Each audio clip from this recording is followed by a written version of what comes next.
showcase natin lahat. Sige sir, Halika na. kunin ko na yung gamit. Okay, so... Tayo mag-vlog-vlogan.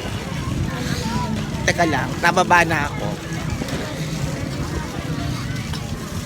Ayan, tingnan natin yung ano, yung fountain. Oh, ang daming yan, mga nagpipicturan.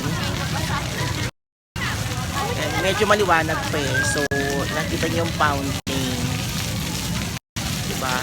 Yan ang plaza ng Binyan ngayon. So, ang ganda. Tapos, alikasor din tayo. Ayan no, tignan yan. Kaya natin yung ano.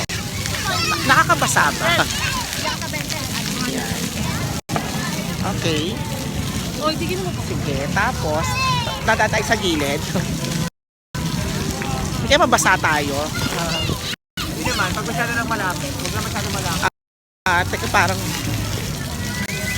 ayan, ang ganda. Tignan natin. Ayan.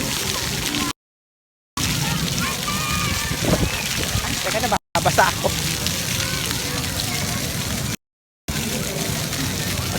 Diba? Ayan. Ayan ang mga bata.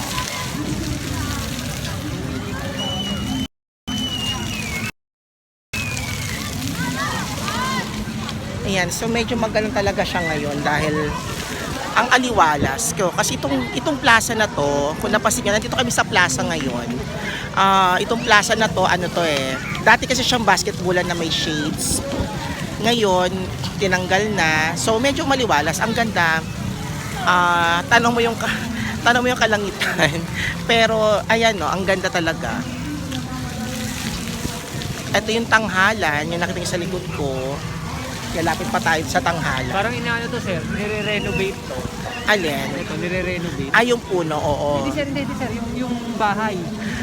Oo, nire-renovate yan. Ito, kasi yan maganda na oh. Parang i-retain kasi nila yung ano, yung pagka-authentic, Architecture ng oo. bahay, oh.